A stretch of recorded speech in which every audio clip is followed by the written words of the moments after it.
안녕하십니까, 박사입니다. 5월 3일자 키이프 포스트 기사입니다.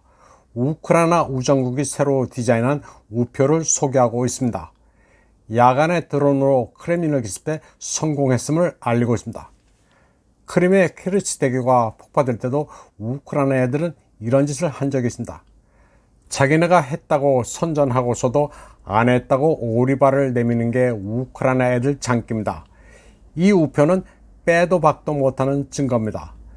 그런데도 일각에서는 이를 러시아의 자작극이라는 황당한 소리를 하고 있습니다. 현지 시간으로 5월 3일 밤 모스크바 크렘린을 겨냥한 키예프의 드론 공격 시도가 발생했습니다. 드론 2대가 크렘린에 접근했습니다. 한 대는 저고도로 크렘린 돔 근처에 접근하다 격추돼 폭발했습니다. 대통령을 상징하는 깃발은 폭발 후에도 그대로 남아 있었습니다. 푸틴 대통령의 공식 관저가 위치한 부분입니다. 또 한 대는 세넷 팰러스 지붕에 떨어져 작은 화재가 발생했습니다. 두 대의 드론은 각각 새벽 2시 27분과 2시 45분에 접근했습니다. 시간 순으로는 세넷 팰러스가 먼저입니다. 그 다음이 크렘린 집무실입니다. 대통령실은 테러 공격으로 푸틴 대통령은 다치지 않았고 크렘린 궁도 피해가 없다고 밝혔습니다. 드미트리 페스코프 대변인은 사건 당시 푸틴 대통령이 모스크바 근교 노보오가료보의 거주지에서 니즈니 노보고로드 주지사 글렙 니키친을 접견했다고 밝혔습니다. 그리고 하루 전날에는 상트페테르부르크에 머물면서 화상으로 마리오폴의 트램 교통 재개를 지시했다고 했습니다. 또 현지에서 여러 관리들과 만나 일도 했고 러시아 유명 치유자 발레리 게르기예프와 만나 그의 70세 생일을 축하했다고 밝혔습니다. 페스코프 대변인은 그러면서 이번 사건은 대통령 관저를 겨냥한 계획된 테러 행위로 규정했습니다. 사건이 발생하자 비아체슬랍 볼로진 러시아 국가두마 의장은 격분했습니다. 그는 키예프 나치 정권을 제거하는 데 필요한 모든 무기를 사용하라고 정부에 촉구했습니다. 대통령에 대한 테러 행위는 러시아에 대한 공격이라고 말했습니다. 볼로진은 젤렌스키를 언급하면서 그는 다른 국제 테러리스트와 동등한 위치에 서 있다고 말했습니다. 키예프 정권은 알카에다와 아이시스만큼이나 위험하다고 강조했습니다. 그는 우크라이나의 범죄 수법이 전 세계에 명백해졌다면서 핵 공갈, 정치인 암살, 민간 인프라 파괴, 푸틴에 대한 암살 시도 등 방법을 가리지 않는다고 비난했습니다.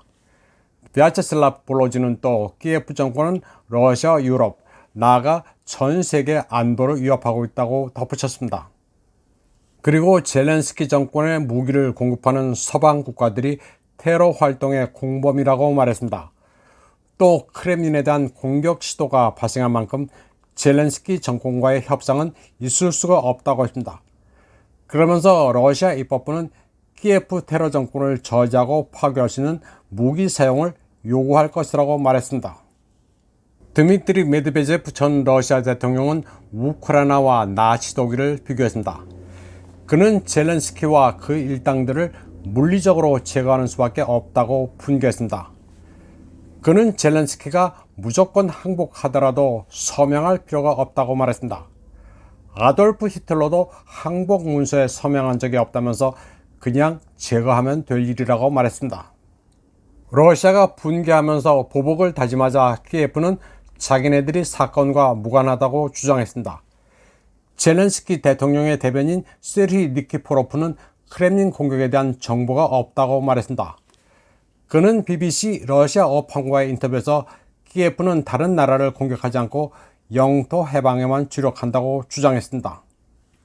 젤렌스키의 보좌관 미하일 포돌약은 드론 공격을 러시아 반군의 게릴라 활동이라고 주장했습니다. 그러면서 우크라이나는 전적으로 방어 전쟁만 수행하고 있으며 러시아 연방 내 목표물을 공격하지 않았다고 말했습니다. 그러나 3월 말 우크라이나 국방안보위원회 서기 알렉세이 다닐로프는 수십 개 모델의 드론 수천 대를 보유하고 있다고 과시하기도 했습니다. 젤렌스키는 나토 가입을 축하한다면서 간 핀란드에서 자기네들은 크렘린에 대한 드론 공격과 무관하다고 주장했습니다. 그리고 곧바로 네덜란드로 날아갔습니다. 반격을 준비한다면서 자기는 외국을 돌아다니고 있습니다. 키예프에는 참수 공격을 당할까 두려워 가지 않고 당분간 밖으로 싸 돌아다닐 가능성도 있습니다. 이번 드론 공격은 러시아가 5월 9일 전승절 군사 퍼레이드를 준비하는 동안 발생했습니다. 모스크바 외곽에서 퍼레이드 리허설을 위해 집결한 장비 규모가 대단합니다. 퍼레이드에 등장하는 전력만으로도 나토가 키예프에 지원하는 무기들과는 상대가 안 될 정도입니다.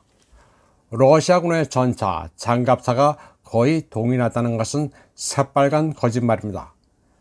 페스코프 크렘린궁 대변인은 전승절 행사가 예정대로 진행될 것이라면서 푸틴 대통령과 고위 관료, 외국 귀빈들이 참석한다고 말했습니다. 이번 방송은 여기까지 하겠습니다. 시청해주신 여러분 감사합니다.